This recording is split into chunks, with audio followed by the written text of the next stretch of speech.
Madame, mademoiselle, monsieur, bel bonsoir à toutes et à tous. Très heureux de vous retrouver comme chaque dimanche en fin d'après-midi pour un nouveau numéro de l'émission Canal Foot et toujours en compagnie de ma collègue Sarah Delbel. Bonsoir.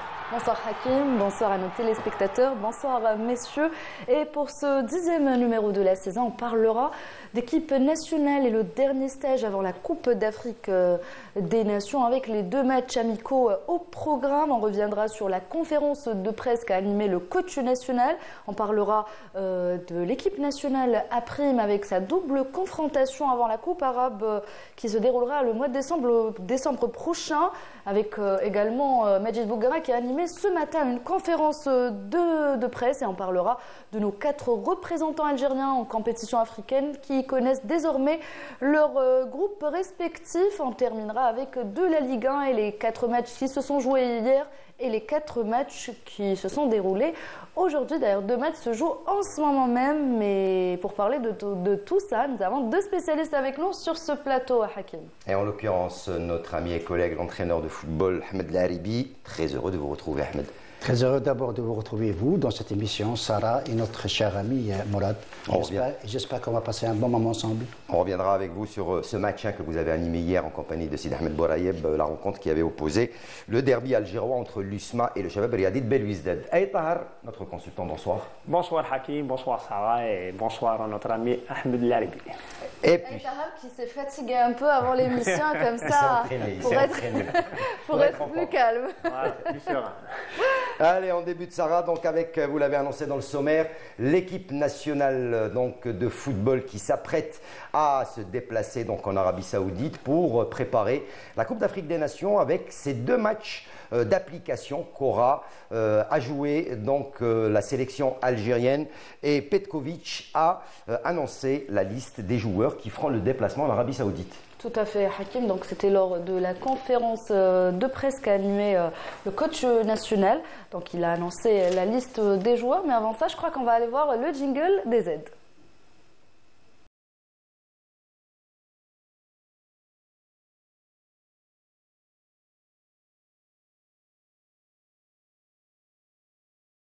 Que cette liste qui était très attendue, on voulait savoir quels allaient être les joueurs qui allaient être convoqués pour ce match, enfin cette double confrontation entre le Zimbabwe et l'Arabie Saoudite. Je commence par vous, Mourad. Une liste assez élargie. Il y a du nouveau. On s'attendait peut-être à d'autres noms, mais Petkovic reste serein. Il veut encore une fois chercher large pour essayer de voir quels sont les meilleurs joueurs susceptibles d'apporter un plus à l'équipe nationale. Bien sûr, il est prudent, beaucoup plus, c'est de la prudence. Ils ont convoqué de nouveaux joueurs pour les voir une dernière fois. C'est ce qu'il a déclaré. Il a déclaré qu'il y a certains, c'est leur dernière chance. Il a parlé aussi de certains compartiments où il y a la concurrence, elle est vraiment rude. C'est-à-dire, il y a certains joueurs, et il a dit que j'ai convoqué 27 joueurs, mais il y a certains peut-être qui ne vont pas jouer. Il veut les voir à l'entraînement, comme le joueur de Dortmund, le jeune Axial Benkara. Dans sa conférence de presse, bien sûr, lui ont posé des questions. Il a dit que je n'ai pas convoqué certains et il y a certains que je connais, donc je ne les ai pas convoqués. Donc, et surtout, moi, à mon avis, surtout sur les nouveaux qui reviennent, comme Ben Nassar, je pense qu'il veut le voir. Il connaît ses qualités. Mais il veut voir où est-ce qu'il en est physiquement. Physiquement, avec le groupe et tout, pour trancher une dernière fois sur son cas. Il y a Zarouki, le cas Zarouki qui revient. Donc, lui donne encore une chance. Il faut le dire, Zarouki, il a eu beaucoup de chance, il a joué beaucoup. C'est encore peut-être c'est sa dernière chance. Et maintenant, est-ce qu'il va faire jouer tous les joueurs, maximum de joueurs pour les voir?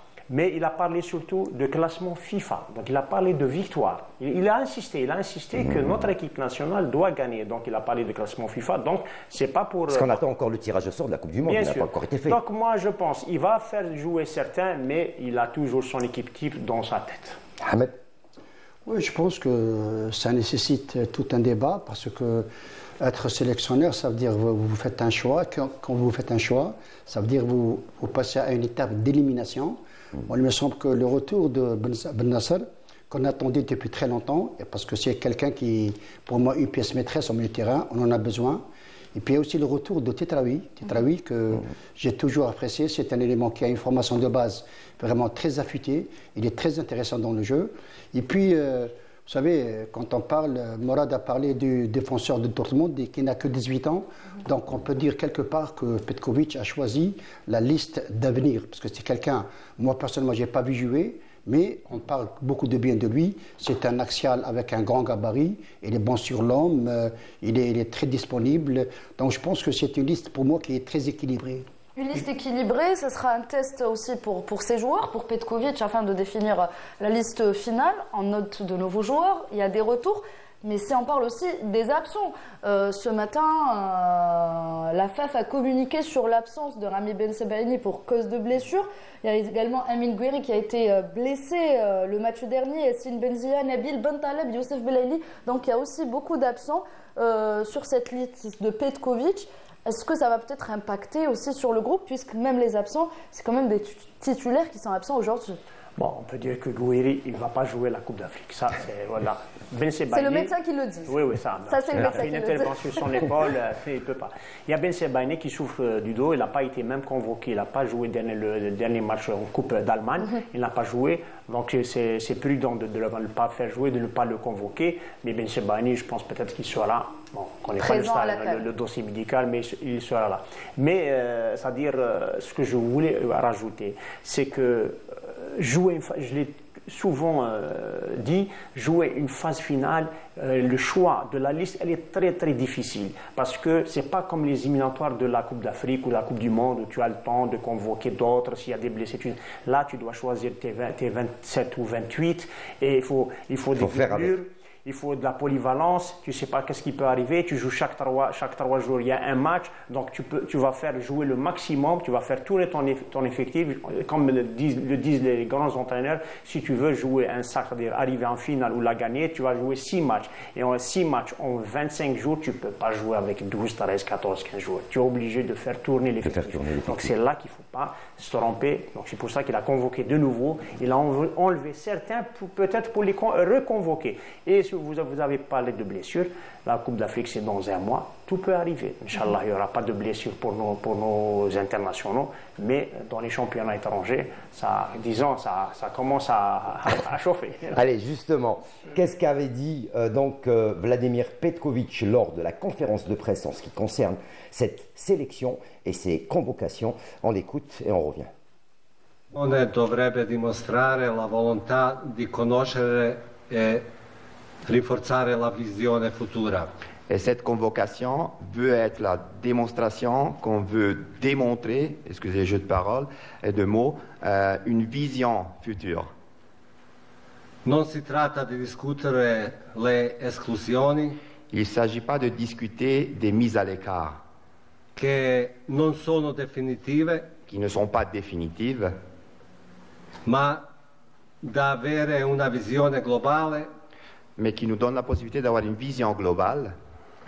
Perché calcio va molto veloce. Parce que le football va vraiment très vite. E tutto si gioca sugli equilibri. Et tout est jugé sur les équilibres. E tutti questi che stanno bene insieme.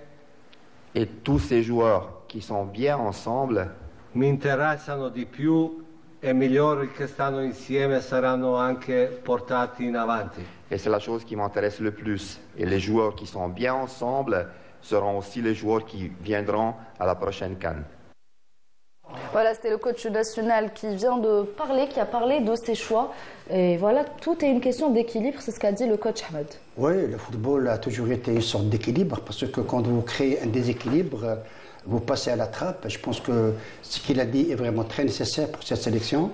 Tout à l'heure, Morad a parlé de turnover. C'est vrai que quand on est entraîneur ou sélectionneur, on peut faire un turnover, mais il faut avoir un équilibre au niveau de l'ossature, parce que, vous savez, quand vous avez un problème dans le compartiment défensif, il faut travailler dans ce sens. Quand vous avez des joueurs aguerris qui sortent de blessures et qui reviennent, quand on voit le cas de Howard qui revient de blessures et qui Ben Nasser aussi, qui est en train de faire de très très belles prestations, ça prouve que c'est ça l'équilibre dont parle Petkovic. Et puis je pense que Petkovic, en sélectionneur aguerri, il sait ce qu'il a à faire parce qu'on sent qu'à travers cette liste, comme a dit Tola Mourad, on sent qu'il y a le fameux aspect de la concurrence. Et quand vous avez cette concurrence, vous êtes un sélectionneur chanceux parce que vous allez aligner les meilleurs parmi les meilleurs.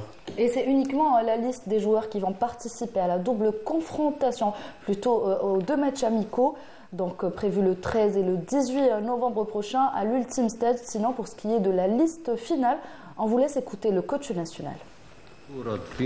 La chose est certaine, et c'est la date du 21 novembre. À ce délai, il faudra donner la liste élargie pour la CAN, 55 joueurs. E questo si deve rispettare, si rispetta. Ça, il faut le respecter et on va le respecter.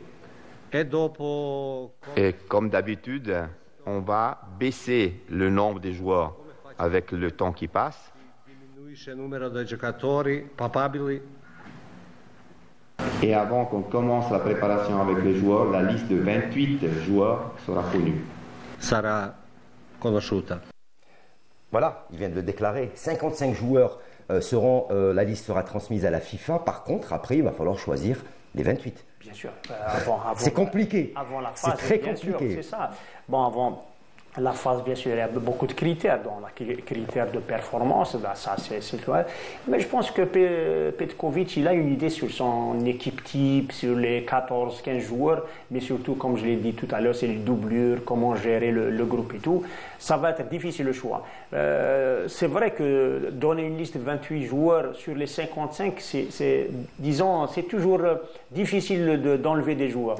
Mais quand l'intérêt de l'équipe, disons, pour faire une bonne phase de Coupe d'Afrique, quand il faut enlever. Par exemple, il peut y avoir, comme il a si bien dit dans cette conférence, le compartiment milieu de terrain, c'est là où il y a beaucoup de concurrence. Il y a certains qui sont bons, mais comme il y a d'autres qui sont meilleurs qu'eux, ils vont pas être convoqués. Voilà. Justement, l'occasion pour Vladimir Petkovic de jauger cette équipe, de jauger ses joueurs. Ce sera cette double confrontation contre le Zimbabwe, mais également contre l'Arabie Saoudite. Il l'avait dit, son choix s'est posé sur un qualifié à la Coupe d'Afrique des Nations, mais également sur une équipe qui est qualifiée au prochain mondial. On écoute le sélectionneur. Dunque, 2 avversari, Zimbabwe è qualificata per CAN e Arabia Saudita è qualificata per i mondiali. On a 2 adversaires, le Zimbabwe qui est qualifié pour la CAN et l'Arabie Saoudite qui est qualifiée pour le championnat du monde. Allora, noi guardiamo futuro vicino, ma anche futuro più lontano.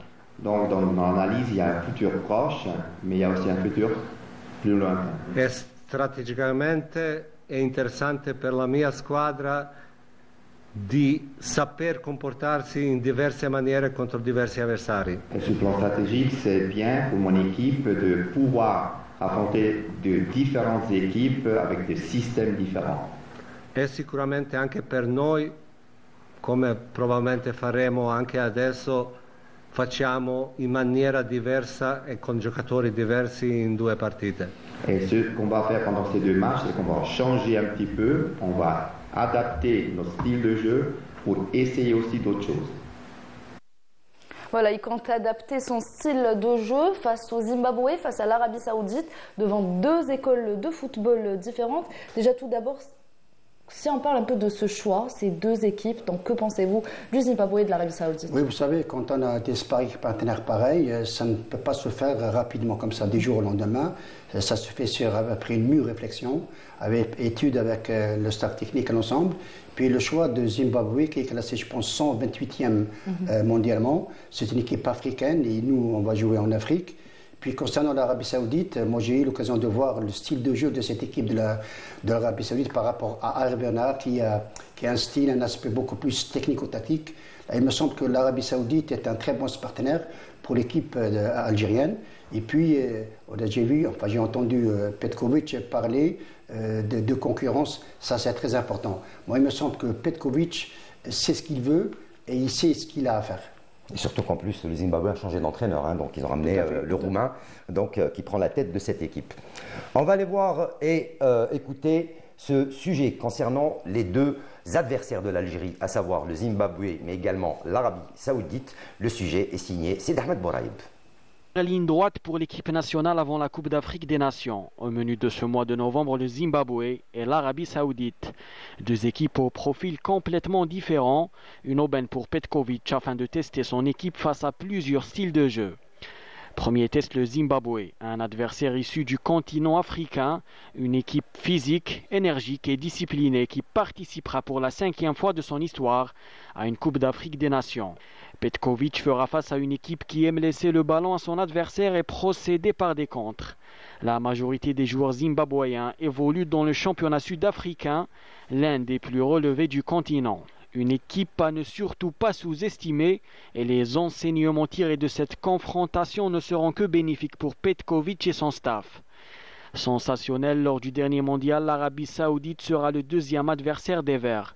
Une équipe qui s'appuie dans son jeu sur la possession et la technique. L'occasion pour l'équipe nationale afin de pourquoi pas tester de nouveaux automatismes. Poids lourd du continent asiatique, les Saoudiens sont 3 fois champions d'Asie et 3 fois finalistes. Ils joueront leur 7e Coupe du Monde en 2026. La majorité des joueurs provient du championnat local où les clubs se basent beaucoup sur la formation. 2 matchs pour tester, jauger et prendre les dernières décisions avant la grande messe du football africain. Voilà, 2 matchs pour prendre les dernières décisions. Mourad, comme vient de le dire Sid Ahmed, un match qui sera plutôt physique face à une équipe plutôt coriace. Et le deuxième, il sera plus technique. Oui, le Zimbabwe, comme l'a si bien dit Ahmed, les classements 128, 129e classement FIFA. Elle s'est qualifiée dans le groupe J avec le Cameroun. Donc, il s'est classé deuxième après le Cameroun. La dernière phase finale, le Zimbabwe n'a pas participé à cette Coupe d'Afrique. Et n'oublions pas que le premier match du Zimbabwe pendant cette Coupe d'Afrique, c'est contre l'Égypte. Son groupe, c'est l'Afrique du Sud, l'Angola, l'Égypte et bien sûr le Zimbabwe. Donc c'est une équipe, disons, qui ne s'est pas qualifiée en Coupe du Monde et s'est classée. Aucun match gagné lors des éliminatoires. Aucun match gagné, sur les 10 matchs, 5 matchs nuls, 5 défaites et aucune victoire. 5 points. Disons, c'est peut-être que pendant cette phase, plutôt ces éliminatoires de la Coupe du Monde n'ont pas été bien, mais je pense que pour cette Coupe d'Afrique, le Zimbabwe va se préparer pour jouer, disons, cette Coupe d'Afrique convenablement, essayer de se qualifier. Donc pour le match contre l'Algérie, c'est un pays africain. C'est beaucoup plus, Zimbabwe, on le connaît, c'est un jeu à l'anglaise, disons, entre guillemets à l'anglaise. Donc c'est un bon sparring partner parce qu'il faut le dire aussi, on va jouer même nous en Coupe d'Afrique, un peu le style du Zimbabwe. Voilà. Pour l'Arabie Saoudite, c'est une équipe. C'est un ténor d'Asie. Bien sûr, il faut voir le palmarès. 3 fois champion la Coupe du Monde, 6 fois. Ils sont partis 6 fois en Coupe du Monde. 94, 98, 2002, 2006, 2018, 2022. Ils sont qualifiés en 8e de finale en 94. 3 fois le titre de champion d'Asie et 2 fois champion arabe. Donc, c'est une nation, disons, à titre. Donc, quand ils participent à une phase finale, c'est une sélection qui n'est plus à présenter aussi. Donc, pour ces matchs, le match amical contre l'Algérie, je pense que c'est un très très bon sparring partner. Et n'oublions pas que l'Arabie Saoudite, avant de jouer contre l'Algérie, va jouer, je pense, si je ne me trompe pas, contre la Côte d'Ivoire le 14. Exactement. D'ailleurs, le coach a dévoilé aujourd'hui la liste des joueurs convoqués. On va rappeler que l'équipe nationale entrera en stage à partir de demain, ce lundi, avant de s'envoler pour l'Arabie Saoudite, où ils affronteront le 13 de ce mois le Zimbabwe. Le 18, ça sera face à l'Arabie Saoudite. Les 2 matchs se joueront à Jeddah. On va parler de l'équipe nationale à prime à présent, Hakim. Et oui, les A-Prime également auront fort à faire, puisque 2 matchs amicaux sont prévus pour les capés de Medjid Bogara, qui a dévoilé la liste des joueurs qui se déplaceront pour affronter l'Égypte. Ce n'est pas n'importe quelle équipe. Medjid Bogara, là aussi, s'est appuyé sur l'expérience de certains joueurs. Il s'est appuyé également sur la technique d'autres joueurs. Lui aussi, de son côté, veut tester un maximum de joueurs avant la Coupe arabe qui débutera donc le 1er du mois de décembre. À partir du 1er du mois de décembre, ça se passera au Qatar. Ils sont détenteurs du trophée et ils veulent garder ce trophée. On va écouter très rapidement le coach Majid Bouguera qui revient sur ses choix par rapport à cette sélection qui jouera ces 2 matchs d'application face à l'Égypte. Concernant Islam ou Riyad Boudebouz, je les mets dans le même panier des joueurs expérimentés comme Sayoud, comme Brahimi, comme Bedran. Donc en fait, ce qui est sûr, c'est que Fihadik al-Kassar Arab, lazim des joueurs expérimentés et avec du caractère. Et une coupe arabe qui a la pression, on est attendu, beaucoup d'engouement, des gestions de match émotionnelles à gérer pendant un match qui peut être très important, que ce soit pour se qualifier ou pour le groupe stage. C'est quelqu'un qui a envie de finir l'équipe nationale et sortir par la grande porte, est très très déterminé. Après, voilà, la liste n'est pas finie, mais en tout cas, je donne l'opportunité de choisir les bons joueurs expérimentés. L'objectif, c'est d'avoir une colonne vertébrale expérimentée pour gérer cette coupe arabe, parce qu'elle va être beaucoup plus compliquée que la dernière. Tout le monde nous attend.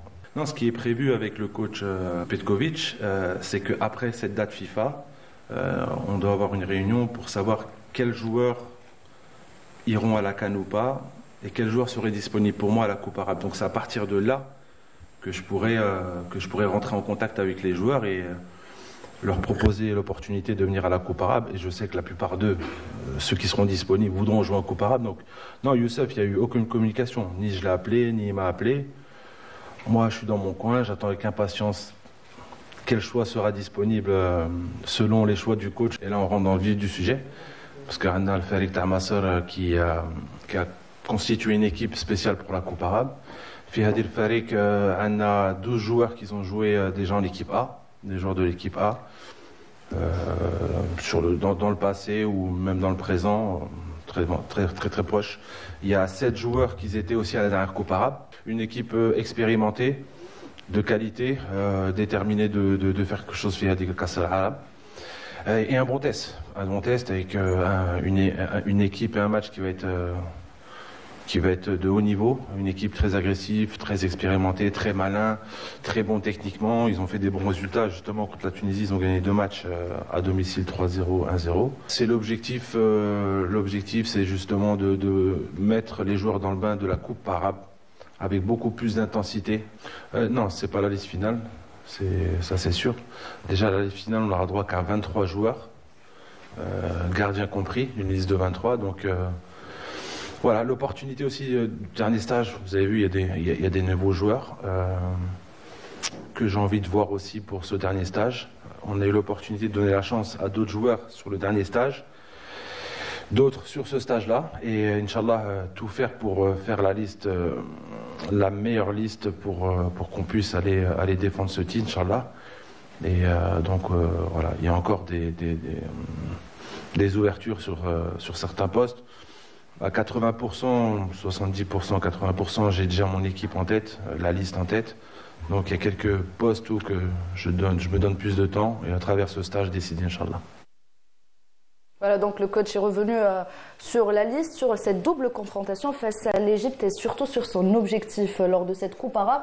Si on revient un peu sur l'effectif, sur la liste des joueurs convoqués, on va noter peut-être la convocation du meilleur buteur, Islam Slimani, de Riyad Boudebouz également, de Abdelkader Bedran. Donc quand même, il a parlé de cette expérience, ces joueurs expérimentés qui sont là pour peut-être encadrer ces jeunes joueurs lors de cette coupe arabe. Oui, tout à fait. Je pense que pour moi, c'est un avis personnel. C'est l'une des meilleures listes que vient de proposer Bouguera depuis sa prise de fonction au niveau de la sélection locale. Là, il parle, le retour de Slimani, vous savez, c'est le meilleur buteur des Verts, toujours en activité, c'est intéressant.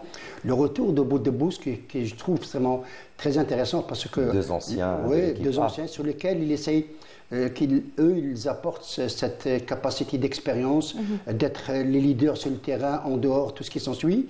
Et puis je pense que le retour de Boudebouz, qui a suscité pas mal de trucs sur lui, comment il est revenu en sélection. Moi, les prestations de Boudebouz au niveau de la JSK, de son club, ont fait que Bouguera a eu cette intelligence, cette capacité de l'appeler, parce qu'il va essayer de construire à travers Boudebouz Quand on sait que quand il y a Boudebouz, il y a aussi Sayoud. Donc ça va être une concurrence vraiment très rude, loyale.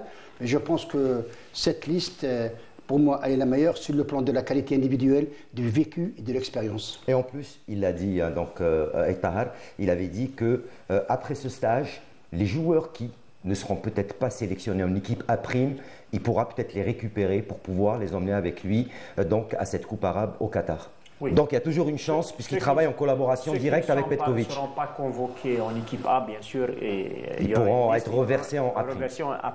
Donc après ça, il aura une meilleure idée sur les joueurs qui vont être dans cette phase finale de la Coupe arabe. Je rajoute ce qu'a dit Ahmed. Slimani et Boudebouz n'ont jamais été convoqués dans cette équipe depuis 2 ans, depuis qu'il a commencé à prendre cette équipe. C'est que s'il les a convoqués, on peut comprendre 2 choses.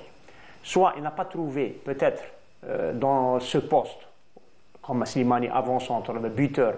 Bon, mais il y a Boulbina et Berkane aussi. Donc, est-ce qu'il veut 2 doublures pour ces postes? Est-ce que c'est pas plutôt un meneur? Il cherche pas un meneur d'homme et tout. Mais donc, c'est 2 questions. Est-ce qu'il n'a pas trouvé dans ce compartiment un joueur plus expérimenté, donc il a convoqué Slimani et Boudebouz, ou il veut les voir avec ce groupe? Il veut les voir avec comment gérer en locomotive. Voilà, il a peut-être besoin d'expérience. Mais quand on voit, sincèrement, quand on voit cette équipe olympique, surtout en défense, on peut dire que c'est la défense du Mouloudia d'Alger, il faut le dire. C'est la défense du Mouloudia d'Alger. Et tout. Donc, comme le Mouloudia, je pense qu'ils sont très bons, une très bonne défense. Bon, je pense qu'il va garder les mêmes. Donc il a besoin d'avoir une idée sur ses joueurs. Très rapidement, sur les gardiens de but.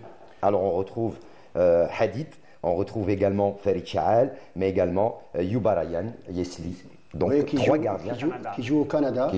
Oui, moi je suis très content pour le retour de Chaal, parce que depuis qu'il commence à jouer au niveau du CRB, il a toujours été vraiment très décisif. Et là il me semble, quand on voit cette liste, Hakim, excusez-moi, on voit 9 défenseurs, il n'y a que 5 milieux de terrain et 10 attaquants. Donc, ce qui veut dire que la recherche de Bougara, il a parlé tout à l'heure de gestion émotionnelle des matchs et de l'engouement. Je pense que Bougara a pris de l'expérience dans ce poste de sélectionneur. Ahmed, avant de passer à autre chose, avant de parler de Champions League, le choix de l'adversaire, l'Égypte, avant cette Coupe arabe. Oui, je pense que c'était une double confrontation entre l'Égypte. Vous savez, les joueurs égyptiens ont toujours été très bons sur le plan de technico-tactique. Là, il me semble que aussi c'est une confrontation qui a été très bien réfléchie, bien étudiée. Et il me semble que lors des 2 confrontations, Bougara va essayer de tirer le maximum et avoir une stabilité au niveau de l'équilibre et de l'animation de jeu. Voilà, et on va rappeler que l'équipe nationale A' jouera son premier match face à l'Égypte le 14 novembre à partir de 14h.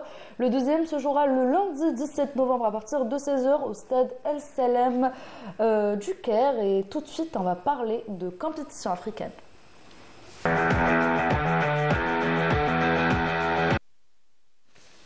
Allez, avec tout d'abord la Ligue des champions africaine, hein, donc le jingle qui n'est pas passé.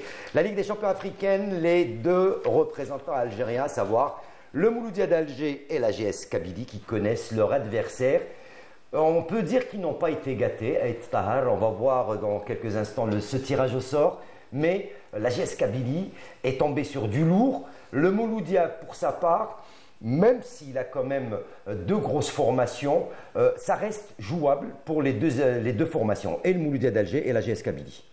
Quand on se qualifie deuxième phase, les phases des poules, disons, donc on mérite d'être dans cette compétition à phase des poules. Revenons au groupe de la JSK, voilà, on peut dire, groupes. Voilà, pour le groupe de la JSK. Le groupe de la mort. Oui, le groupe de la mort, mais disons, parce que il faut pas oublier que, disons, Ahli, c'est, disons, le favori de ce groupe. Mais il ne faut pas, disons, tant que les matchs de cette compétition, surtout les phases, disons, les groupes, les combis n'ont pas commencé, on ne peut pas dire que... C'est vrai que Ahli est favori, mais dans le football, tout peut arriver. Quand on vient voir que... J'ai une expérience dans cette Coupe de la Ligue des Champions en tant que joueur et même en tant que dirigeant. Je sais que des fois, on peut faire un bon résultat à l'extérieur et ça, disons, comme on le dit, la performance, disons, la chance et la réussite vient. C'est vrai que c'est un groupe de la JS qui est difficile, mais rien pour moi, rien n'est encore joué. Pour le Mouloudia, je pense que c'est un groupe, disons, pour le Mouloudia, vu que l'année passée, ils sont arrivés en quart de finale, même la JSK, la dernière édition, est arrivée en quart de finale, donc l'année passée, donc cette année, on va aller encore plus loin que le quart de finale, mais avec ce groupe, je pense que largement, Mouloudia peut se qualifier. C'est faisable. On peut se qualifier.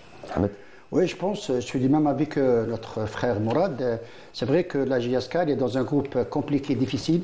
Vous savez, dans le football est tellement imprévisible que tout peut se passer. Mais il me semble que pour les deux équipes algériennes, la JSK et le Mouloudia, c'est vrai que ce sont deux groupes difficiles, compliqués. Vous savez, le Ahli n'est pas imbattable aussi, hein, donc on peut réaliser de bons résultats. Et puis il me semble que et la JSK et le Mouloudia ont de fortes chances de passer. Et donc, sachez que les 2 premières journées doivent se jouer le mois de novembre. Puis par la suite, on va attendre la fin de la Coupe d'Afrique des Nations pour continuer cette Ligue des champions africaine avec les 3e, 4e journées qui débuteront à partir du mois de janvier 2026. Voilà, et on va parler d'une autre compétition africaine, la Coupe de la Confédération africaine.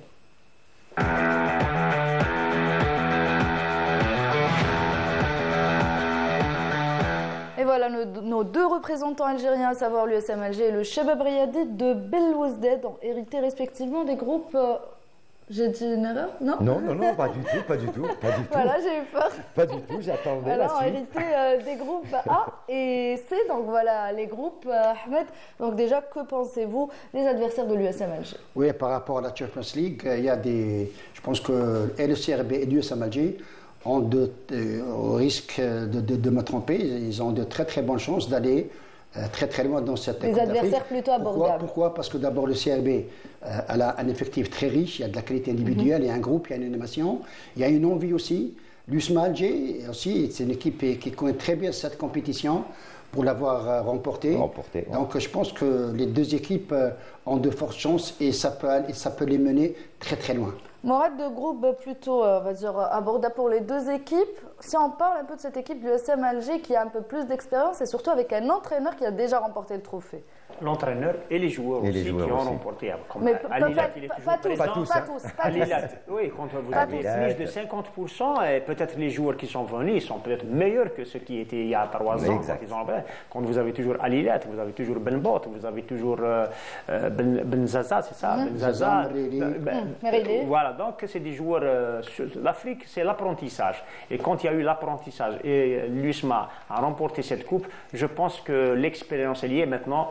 C'est la forme dans cette Coupe d'Afrique et surtout avec le même entraîneur. Revenons au CRB qui a une expérience en Ligue des Champions. Et disons, il faut toujours dire que la Ligue des Champions, le niveau de la Ligue des Champions, il est meilleur que celui de niveau de la Coupe de la Confédération africaine. Disons, CRB a fait son apprentissage en Ligue des Champions. Donc dans cette Coupe de la CAF, elle va trouver quand même des obstacles, des adversaires, mais quand même, il y a une maturité. Et surtout, on l'a toujours dit que le CRB a un bon effectif riche, mais dans cette Coupe d'Afrique, il faut bien négocier match par match. Et on va rappeler les dates de la Coupe de la Confédération africaine, donc ça sera le 21, le 22 et 23 novembre.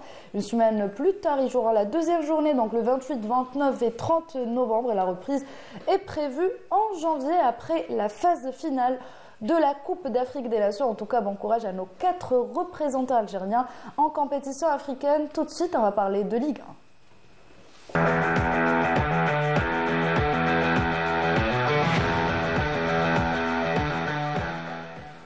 Allez, la Ligue 1 avec la 11e journée qui a débuté donc hier samedi. 4 matchs étaient au programme également cet après-midi, dont un qui s'est joué à 14h30 et le Mouloudia d'Alger s'était imposé sur le score d'1-0. On va en reparler dans quelques instants. Je ne sais pas si nous avons ou pas les directs des rencontres qui sont en train de se jouer. Pour certaines, elles ont débuté à 17h45. Voilà, pour le CSC, CS Constantine, GS Kabylie, donc le match qui a débuté à 17h45, donc pour les deux autres rencontres, on sait que il y a un carton rouge. Allez, on va voir les images, je pense, entre le CS Constantine et la GS Kabylie, le match qui a débuté, voilà, donc les échauffourées un petit peu, les esprits qui s'énervent. Il y a carton rouge pour le CS Constantine, je pense, qui vont être diminués donc avant la fin de cette rencontre. Pour l'instant, le score est de 0 partout, si je ne me trompe pas.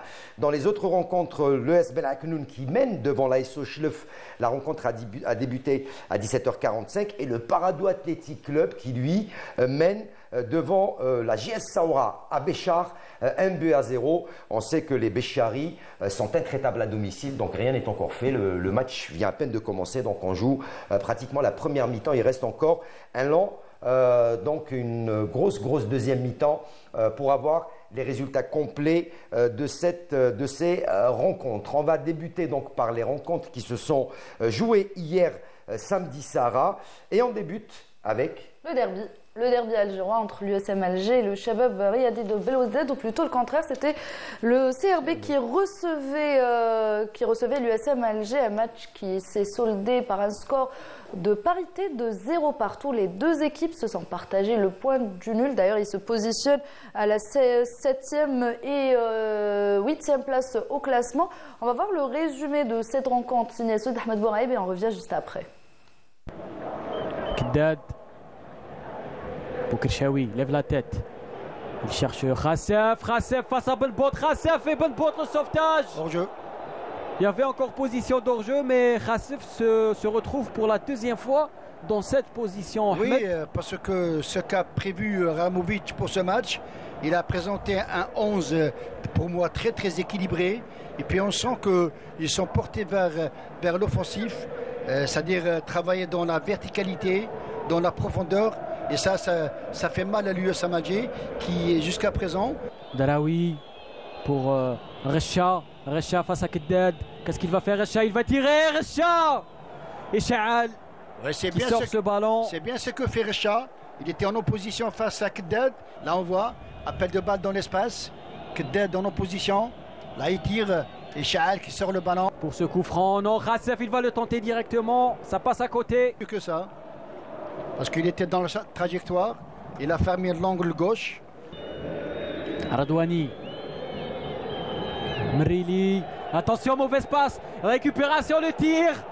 Complètement raté le tir de Mellali. Daraoui. Pour Recha. Le centre de Recha. Attention, la tête. Sauvetage de Benayada sur la ligne. Alilat, attention, récupération de Mellali. Mellali face à Chemalon. Il va passer le Mellali, il va tirer. Et encore une fois, hors cadre, Ahmed Laribi se tire d'El Mellali, même s'il y avait hors-jeu. Encore hors-jeu. Pour ce coup franc, le centre de Mellali, il va le tenter directement. Il a voulu surprendre tout le monde. El Mellali, il a failli arriver Ahmed Laribi, mais Benbout était vigilant. Il a failli surprendre tout le monde et beaucoup plus Benbout. Oui. Corner. Allez, Benayada. Le centre de Benayada. Ballon à la surface, dégagement. Et là, Beit Mchairia qui consulte son chrono et c'est fini ici au stade du 5 juillet. 0 partout entre l'USM Alger et le Shabab de Belouizdad. Voilà, donc j'ai complètement oublié que c'était Ahmed Laribi qui a commenté avec Sid Ahmed Bouraïb. Voilà, je m'excuse en direct, Ahmed. Ahmed Laribi, alors comment est-ce que vous avez évalué cette rencontre? Quelle appréciation retenez-vous de ce match nul, le 0 partout entre l'USMA et le Shabab Riadi? Oui, là, c'est un match que j'ai eu l'occasion de commenter avec Sid Ahmed Bouraïb. Je pense que dans l'ensemble, ça a été un match, je vais dire, je vais pas être méchant, je vais dire moyen, parce que moi, personnellement, je m'attendais à mieux. Ce qui s'est passé dans ce match, c'est beaucoup plus lors de la première période où M. Benchikha a utilisé un dispositif de 3-5-2. Et je pense que pour ce match, pour cette première mi-temps, Benchikha a été très intelligent dans sa lecture parce qu'à la 31e minute de jeu, il a toujours opté pour un 3-5-2. Il a vu que ce 3-5-2, dans son animation... Il gênait beaucoup. Oui, il le gênait. Et puis, moi, j'ai parlé avec Sid Ahmed Bouraïb que quand on utilise un 3-5-2, il y a des espaces qu'il faut utiliser. Donc, sur les côtés, il y a Benzaza, milieu de terrain, qui était à gauche, il n'est pas monté. Ardouani n'est pas monté. Donc, à la demi-heure de jeu, qu'est-ce qu'a fait Benchira? Il a changé d'option, il a changé de dispositif. Il est passé en 4-4-2. Il est passé à une défense à 4 avec Dehiri. Il a fait sortir de l'axe. Il a mis à gauche. Benzaza, qui était à gauche, comme latéral, il a été mis en milieu de terrain. Et il est passé à 4-4-2. À partir de ce moment-là, l'USMA, à travers Benchira, a trouvé un certain équilibre, une assise dans le jeu, qui a compliqué l'animation offensive du CRB. On va aller voir peut-être le match entre le CS Constantine et la GS Kabylie avec ce carton rouge, donc coup franc très dangereux pour l'équipe de la GS Kabylie. Donc il y a un carton rouge, donc le CSC qui joue en infériorité numérique. Et un beau match donc, entre le CSC et la GS Kabylie. Là, dommage pour le CSC qui se retrouve amoindri. Ils vont devoir finir la partie à 10 à Etahar. Oui, c'est vrai que, mais disons, à travers les statistiques, des fois, ça ne veut pas dire que tu joues à 10 que, disons, que tu perds. Perdu, Ouais, bon. perdu. Non, on a vu des équipes revenir à 10, à 9, donc, ils sont revenus. Ça dépend du match. Maintenant, peut-être que l'entraîneur, on ne sait pas, l'entraîneur du CSC va faire un changement, surtout que si c'est un défenseur. Zimbabwe aussi peut faire entrer maintenant, peut jouer plus à l'aise. Il peut temporiser à la mi-temps. Allez, on va suivre ce coup franc dangereux. On est à quelques secondes de la fin de cette première mi-temps. Il y aura certainement du temps additionnel dans ce match et dans cette première mi-temps. Et ce coup franc qui va être botté pour la GS Kabylie, ça va être un coup franc rentrant. Il y a du monde dans la surface de réparation. Et donc, ce coup franc qui va être sifflé par l'arbitre de la rencontre. Allez, ça bouge dans la surface. C'est un moment assez important. Hein. Là, si on marque juste avant la pause, ça peut donner du bon moment à Al-Ahmed. C'est réconfortant, mais il faut marquer le but. Voilà, maintenant, il va falloir concrétiser. On dit que les coups francs sont des armes supplémentaires et le voici. Boudebouz qui va se charger de remettre en jeu ce ballon, de botter ce coup franc pour la GS Kabylie. Allez, le coup franc, il est frappé directement, c'est dégagé par la défense des Senefer, un coup franc qui n'apportera rien du tout. Dans une balle arrêtée comme celle-là, tu joues à 10 contre 11 ou 9 contre 11, ça ne change absolument rien du tout. Voilà, c'est du pareil au même. Voilà, c'est dans l'animation. Il faut oublier que dans ce match, on ne connaît pas encore la composition des deux équipes. Il y a 6 joueurs de Bougara, hein. Il y a 5 joueurs de la GSK, et le CSC roule, je pense, qui a été convoqué. Donc il y a 6 joueurs, donc Bougara, il va voir. Il est en train de suivre ce match bien comme il faut. Avant de parler d'un autre match, Morad, on va revenir un peu avec vous sur ce derby USM Alger, Chabab Riadi de Belouizdad, 0 partout. Peut-être malgré les occasions, mais on s'attendait à ce résultat. On n'a pas quand même vu des occasions très intéressantes durant la rencontre. Il y a eu des arrêts, mais je pense qu'il n'y a pas eu beaucoup d'occasions. Il y a une expression qui dit que l'enjeu tue le jeu. Donc je pense que c'est ce qui s'est passé. Je pense que le match nul, on peut dire que ça arrange les deux équipes, mais ça arrange le Bouloudia, la JSK et le MCO pour laisser le CRB l'USMA, disons, ne pas prendre 2 points de plus. Allez, autre match donc, qui nous intéresse, c'est celui qui avait opposé l'entente de Sétif à l'Olympique Akbou. Akbou qui était 3e au classement avant cette rencontre, affrontait l'entente de Sétif qui n'arrive toujours pas à prendre son élan, 12e au classement. Le résumé de cette rencontre, il est signé Ismaël Benkaïdia. Aujourd'hui, c'est vrai que c'est un match assez particulier. Alors, on met le compteur à 0 et c'est parti entre l'entente sétifienne et l'Olympique Akbou. Les sétifiens, allez, c'est au 2e poteau et Benchir, encore une fois, et Zemoum, le centre. Voilà, Mahdaoui dans les 18 mètres, Mahdaoui, et le gardien. Il faut être vraiment à la réception. Haddadi, le but, non! Un défenseur a touché le ballon. Le côté gauche, il a joué le côté droit, et le coup de tête, et le but! Oh, le but! Le coup de tête rageur de Boubacar Imad qui ouvre la marque à la première minute de la seconde période d'un coup de tête rageur. Bon, c'est Tawel qui va prolonger. C'est bien fait pour l'Argent. Et non! Oh, le deuxième but qui est sauvé sur la ligne par Boutelja. Bien fait. Oh, le centre peut être dangereux. Oh, l'égalisation! Saïdi Zakaria. Voilà quelle action! Ouh, Jibril ici là qui prend le ballon. Jibril, il a besoin d'aide.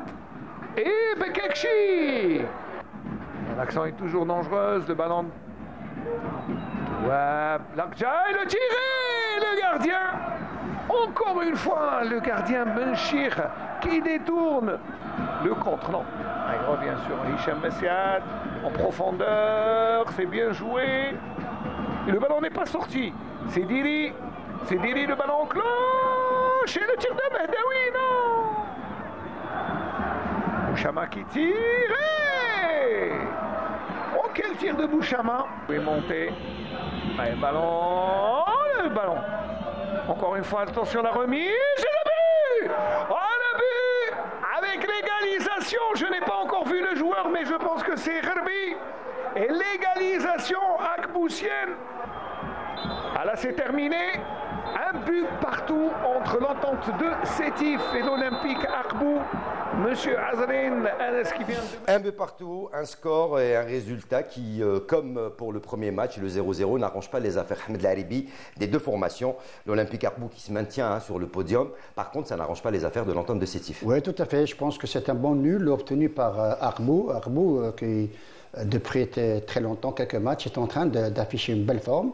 Par contre, si on doit parler de l'intensité, depuis le début de saison, cette équipe est toujours dans, si vous voulez, dans des problèmes au quotidien. Il y a un problème d'entraîneur, un entraîneur qui est contesté, les dirigeants, ils parlent de mauvais recrutement. Donc je pense que cette équipe de l'intensité ne mérite pas autant de problèmes parce que c'est un grand club qui a un palmarès très riche dans le football national. Mais il me semble que même... aujourd'hui, le départ de Rouabah est vraiment très, c'est pas contesté, mais il faut s'attendre à ce que la direction va changer d'entraîneur. Voilà, et direction Béchar pour parler du match entre la JS Saoura qui reçoit le Parado Athletic Club. On va rappeler le buteur, il s'agit de Mehdaoui qui a ouvert le score à la première minute de jeu. Donc le Parado qui part à Béchar avec cette détermination, avec l'intention de poursuivre sur les bons résultats.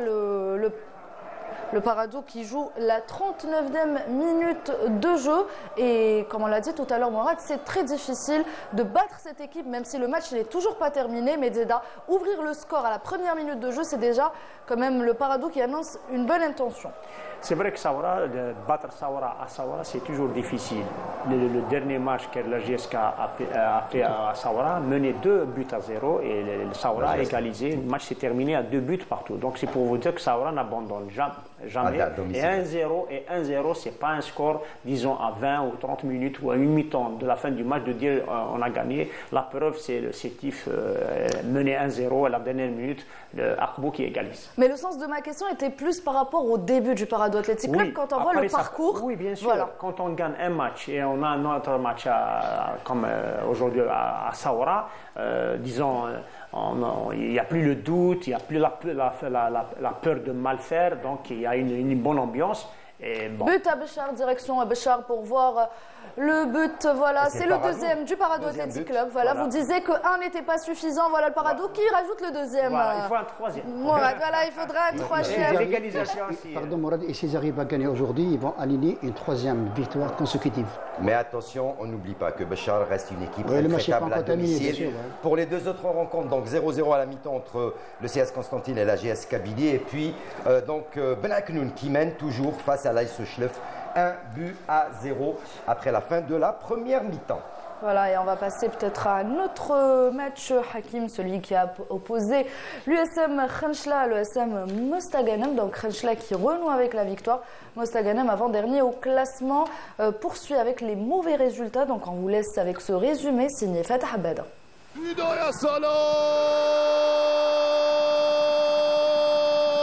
Sous un beau soleil au stade Hammam Ammar de Khenchela, les 6 Kawa de l'USMK ont reçu les verts et blancs de l'US Mostaganem.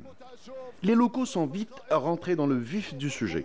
Dès le quart d'heure de jeu et sur une belle ouverture de Driss, Etanga file et à l'entrée de la surface de vérité d'un tir puissant, trempe la vigilance du keeper Hannan. À partir de ce moment, les visiteurs sortent de leur surface et pressent dans l'espoir de niveler la marque, ce qui a failli se produire avant la demi-heure de jeu, lorsque Ben Khalifa récupère un ballon dégagé par le gardien Khenchli Litim et tente de le lober. Mais ce dernier arrive à dégager le cuir in extremis. Le même Etanga, du côté des locaux, a failli aggraver la marque quelques instants plus tard, mais le poteau sauve Hannan d'un second but.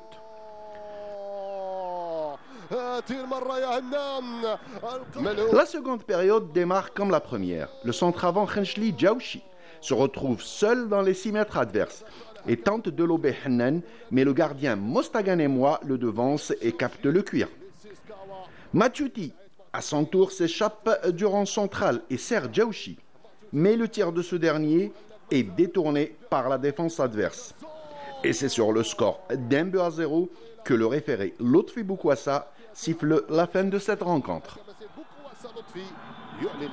Donc voilà, l'équipe de Khenchla qui renoue avec la victoire. Ahmed est 5e défaite de suite pour Mostaganem qui reste cloué dans la zone rouge du classement. Oui, à travers cette défaite, je pense que l'USM Mostaganem est en train d'avoir beaucoup de problèmes sur le plan résultat. C'est une équipe qui s'est déplacée à Khenchla sans entraîneur, M. Leknaoui. C'est une équipe qui s'est déplacée sans Boulhi, sans Zefan, sans Blamri. Donc pour vous dire que cette équipe est en train de traverser une très très mauvaise période.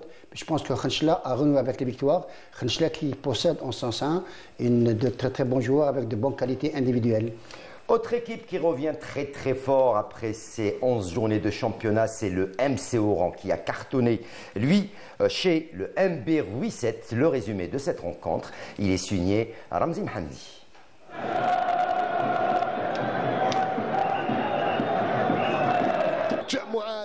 Le MCO, un vrai prétendant au titre.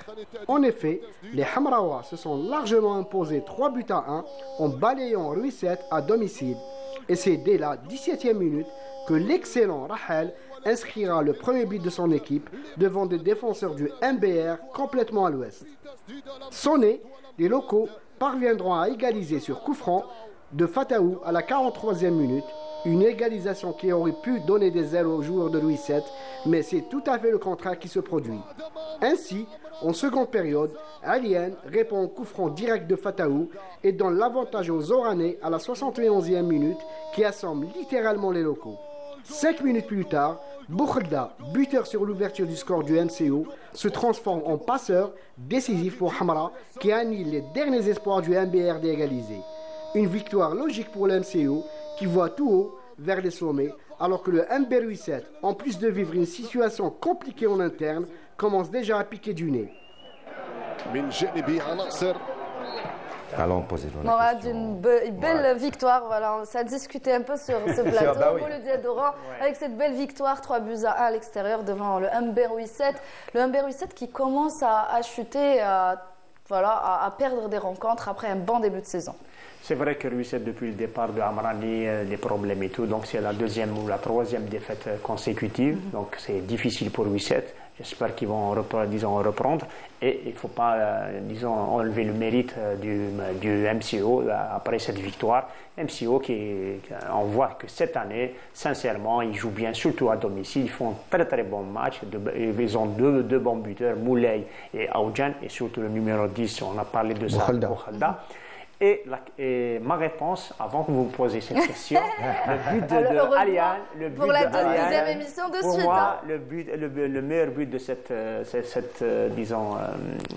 journée, c'est le but de Alian sur balle arrêtée. La journée précédente, c'était celui de Hamara, je crois. Oui, Hamara. Voilà. Toujours cette équipe du MCO. Et ce but de Alian sur balle arrêtée, sincèrement, le deuxième but à la 73e minute, un très très beau but. Donc je peux le classer meilleur but de la journée. Voilà, de la journée, Ahmed Laribi, le Mouloudi Adoran, deuxième au classement, qui revient qui garde quand même un bon rythme puisqu'elle enchaîne les victoires. Voilà, très belle victoire à l'extérieur. C'est une équipe qui aligne une bonne santé. J'ai eu l'occasion de commenter ce match contre le CSC. Ils ont de très très bons joueurs sur le plan qualité technique individuelle. Et puis je pense que les joueurs qui sont... L'arrivée de Garridou a changé un petit peu la donne. Et puis pour parler un petit peu de Ruisset, je pense que le départ de Amrani a laissé, si vous voulez, un club sans âme. C'est vrai que le recrutement de Cherif Hadjar n'a pas eu le gain que voulaient les dirigeants. Perdre à domicile, je pense que Ruisset va rencontrer beaucoup de problèmes lors des prochaines journées. Allez, également une rencontre qu'on vous avait dit qu'elle s'était disputée à pratiquement 14h, donc 30 cet après-midi. La victoire du Mouloudia d'Alger face au Mouloudia d'Al-Bayed où rien ne va plus. Bon dernier après 11 journées avec seulement 3 points.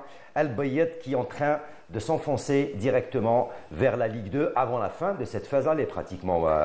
oui, Bayed qui n'arrive pas à gagner ni à l'extérieur ni surtout à domicile. Donc depuis, malgré le changement d'entraîneur, il y a Hadjar qui est parti et Al-Assad qui est venu. Il n'y a pas eu le déclic voulu. Disons, moi personnellement, j'ai eu une discussion avec Hadjar après, quand il était entraîneur d'Al-Bayed, quand ils ont joué contre l'USMA, ils ont fait match nul à Al-Bayla. Il m'a parlé d'effectifs, il n'y a pas un effectif riche et tout. Bon, peut-être le mercato, ils vont essayer, mais vu le classement, je pense que ça va être difficile pour Al-Bayed de revenir dans ce championnat. Par contre, le Mouloudia, lui, a attendu pratiquement la fin du match pour marquer. Il a trouvé quand même quelques difficultés face à cette équipe d'Al-Bayed. Oui, il a trouvé des difficultés. C'est vrai que le dernier match, le Mouloudia d'Alger gagne petitement. Mais gagne quand même. Mais c'est une équipe qui a une force de caractère énorme parce que les joueurs ne paniquent pas. Ils jouent jusqu'à la dernière seconde. Et puis vous savez, Hakim, dans le football actuel, il n'y a pas de timing pour encaisser, pour marquer. Donc à travers l'entraîneur Mokoena... Le plus important, c'est de gagner. Tout à fait, oui. Ils ont compris qu'en jouant, on peut marquer à n'importe quel moment de la partie. Le Mouloudia qui consolide sa place de leader avec quand même 3 matchs retard, 22 points, 7 victoires. Le Mouloudia qui fait sensation cette saison également. Oui, qui fait sensation, il faut le dire. Il faut le dire, Mouloudia est devenu, après 2 championnats de suite, c'est une équipe qui montre qu'on est là, on veut prendre toujours peut-être le 3e championnat. Et Mouloudia, il faut le dire, même à domicile ou à l'extérieur, même s'il ne joue pas bien, mais il n'encaisse pas et à la fin, c'est Mouloudia qui gagne. Même s'il ne marque pas aussi beaucoup de buts, puisque les 3 dernières rencontres, c'était assise défensive. Voilà. J'ai parlé de la défense de Mouloudia pour l'équipe de Bougara et j'insiste, ils ont une bonne assise défensive et surtout un bon milieu de terrain avec Libra Khamassa et tout. Sincèrement, ils jouent en bloc, ils jouent bien, ils gèrent le match. Quand ils veulent accélérer, ils accélèrent. Quand ils veulent revenir en bloc bas, ils reviennent. Donc c'est bien travaillé et surtout des joueurs, une stabilité surtout de l'effectif. Et sincèrement, Mouloudia cette année dans le championnat, je pense que, on ne va pas dire qu'ils seront champions, mais disons, ils seront dans le podium. Un résultat à la mi-temps, celui de l'ES Ben Aknoun chez l'AS Chlef, 1-0 à la mi-temps. Un avis, Ahmed Laribi? Oui, je pense que moi je suis très, très peiné pour cette équipe de l'AS Chlef parce qu'elle pratique un très beau football, il y a de très très bons joueurs. C'est vrai que ça manque de moyens, ça manque beaucoup plus de choses, de commodité dans le football. C'est une équipe qui ne mérite pas tout ce qui lui arrive. Mais je pense que Ben Aknoun, avec Zerdoud, est en train de faire du bon travail. C'est vrai, ça ne parle pas beaucoup, mais ça travaille énormément. Moi, je pense que Zerdoud, en tant qu'ancien joueur, entraîneur, est en train de démontrer qu'on peut travailler avec l'entraîneur local. Mais le match n'est pas encore terminé. Mais je persiste à dire que cette équipe de l'AS Chlef mérite mieux que cela. Voilà, il mérite mieux que cela. Et Ben Aknoun qui renouera peut-être avec la victoire, avec ce score d'1-0, puisqu'ils ont perdu le match face à l'Entente de Sétif, après quand même une bonne dynamique. Et là, ils ont repris, ils gagneront peut-être à Chlef. Si le match n'est pas encore terminé, comme l'a si bien dit Chlef, c'est une bonne équipe, ils ont très bons joueurs. Mais Ben Aknoun, sincèrement, s'ils font un bon résultat aujourd'hui, malgré leur défaite contre Sétif, s'ils reviennent d'une victoire de Chlef, c'est que c'est une équipe qui a du caractère. Donc je pense que cette année, Ben Aknoun a pris les leçons de l'accession il y a 2 ans, parce qu'il y a 2 ans, ils sont montés en première division, ils sont revenus en deuxième. Mais cette année, ils ont appris. Ils ont appris, ils vont doucement, pas de tapage médiatique et sûrement. Voilà. Ça travaille en silence. Ça travaille en silence. On va rappeler juste le buteur de cette équipe de Benaknoun. Il s'agit de Suiba qui a ouvert la marque à la 26e minute de jeu. Le 16 Constantine face à la GS Kabylie. Toujours ce score de 0 partout. Mi-temps à Constantine. Pareil, c'est la mi-temps à Béchar avec ce score de 2-0 en faveur du Parado Athletic Club. Et puis avant de finir cette émission, allez, un petit clin d'œil sur la 9e journée de la Ligue 2 amateur centre-est avec les matchs qui se sont disputés donc ce week-end. Le NRB Beni Oulben qui a fait match nul face au MSP Batna, un but partout. Le NC Magra qui s'impose face au MOC de Constantine, 1-0. Le NRB Tlerma qui cartonne face à la GSD Djidjel, 3-0. Le Cap de Batna qui bat le MOB de Béjaïa, 2-1. L'USM Annaba qui s'impose face à l'Armis El Khanchna, 1-0. GS Borjemlayen, 3-1 face à Benitour. L'US Chaouia qui bat HB Shelromlaï 2-0, et puis l'Aïs Khroub où rien ne va plus, qui a été battu 1-0 par l'US Biskra au classement. Biskra en tête avec 21 points, suivi du Cap de Batna 19 points et la l'US Chaouia 3e 18 points. Au bas du classement, le MSP Batna 14e avec 6 points, 15e l'Aïs Khroub avec 5 points et Shelromlaï qui ferme la marche avec seulement 4 points. Du côté du centre-ouest, le Nasr Hussein Day a fait match nul face au Wydad de Mostaganem, le RC Erba qui s'impose 1-0 face au Mouloudia de Saïda, la GS Tekra Sarayen qui bat le Ralia Mascara 2-1, l'USM Al-Harraj qui s'impose également 2-0 face à la GSM Tiaret, le CR Timouchent qui s'impose 2-1 chez l'US Béchar El Jidid, l'Azmodoran qui gagne face au Wydad de Tlemcen, c'était le derby donc de cette journée pour la Ligue 2, 1-0. Le Albiar qui cartonne cette saison et qui impressionne s'impose face au CRB Adrar 2-0 et le SM Khalea et le RC Kouba qui ont fait match nul 0 partout au classement. Timouchent en tête avec 20 points, le GSE Albiar 19 points, 2e, l'Azmodoran 3e avec 19 points au bas du classement, l'US Béchar Djedid 14e avec 4 points, Ralia Mascara 15e avec 4 points et enfin le RC Erba, bon dernier, 16e avec 4 points. Très rapidement messieurs, la Ligue 2 qui n'a rien à envier à la Ligue 1, il y a de très très beaux matchs, il y a de très très belles équipes qui impressionnent, entre autres je le disais, Albiar qui fait sensation dans le groupe centre-ouest. Par contre, l'USM Al-Harraj, le Nasr Hussein Day, le RC Kouba, c'est le yo-yo pour ces trois formations qui nous ont habitués à être en Ligue 1. Oui, disons les favoris avant le coup d'envoi, avec disons toujours je reviens sur cette tapage médiatique, mais on voit que El Biarrazmo et qui gagne surtout à l'extérieur. À l'extérieur, ouais. Et sur le groupe Est, Biskra et Batna, je pense que ces deux équipes. Ça va être chaud. Ça va être chaud entre Biskra et Batna et voilà. Ahmed Laribi. Oui, je pense que pour les deux groupes, l'accession n'est pas encore jouée parce qu'il y a pas mal de raisons. Et puis, moi, je suis un petit peu étonné par la défaite de Djidjel à Tlerma 3-0 avec le nouvel entraîneur, en l'occurrence Mana, qui était à Benaknoun. Et puis, le retour de l'Harraj, ils sont sur 2 victoires consécutives. Ouais. C'est très intéressant. Le réveil des Harrachi. Oui, le réveil des Harrachi. Mais il me semble que ça va être une rude épreuve pour tous les clubs qui aspirent à jouer, si vous voulez, dans le niveau 1, qui est la division 1. Et pour revenir, on va revenir à la Ligue 1. Donc la Ligue de football professionnel a dévoilé donc le calendrier, la mise à jour du calendrier de novembre jusqu'au mois de janvier, jusqu'à la Super Coupe d'Algérie. Donc où se joueront tous les matchs retard. Donc ça sera à partir du 28 novembre avec la deuxième journée, donc le match retard de la deuxième journée. Donc tous les matchs se joueront avant le match de la Super Coupe prévu le 17 janvier entre le Mouloudia d'Alger et l'USM Alger. Ça sera quand même difficile pour certains clubs, surtout pour le Mouloudia qui doit jouer la Champions League et a beaucoup de matchs, enfin déjà 3 matchs retard. Oui, moi je pense que pour ces matchs de retard, il vaut mieux les jouer avant la Super Coupe. Ça va donner beaucoup plus de stabilité au club. Ça va permettre aux entraîneurs de mieux gérer leurs effectifs. Et puis je pense que c'est une très très bonne chose. Et surtout terminer peut-être le championnat à temps. Bien sûr. Surtout pour 2026, il y a la Coupe du Monde qui arrive. La Coupe du Monde, bien sûr, il faut terminer. Il faut savoir qu'il y a la Coupe d'Algérie qui va débuter aussi le mois de décembre, la première semaine du mois de décembre.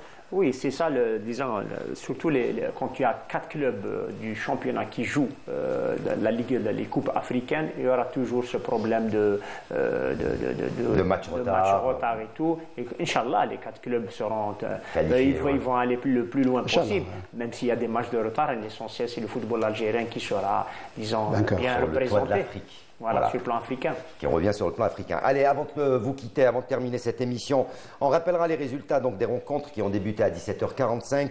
Le S Ben Aknoun qui mène à Chlef 1-0, 0-0 entre le CS Constantine et la GS Kabylie, et le Paradou Athletic Club qui mène 2-0 à la mi-temps chez les Bécharis de la GS Saoura. Et pour ce qui est du classement provisoire, avant la fin de ces rencontres, bien évidemment, puisqu'on va terminer l'émission dans quelques minutes.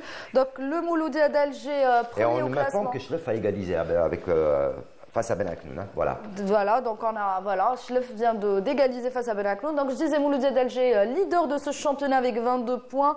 Le Mouloudia d'Oran est deuxième avec 20 points. Et l'Olympique Arbo troisième avec 18 points pour ce qui est du bas du classement. Donc on a le Paradou Athletic Club avec 10 points.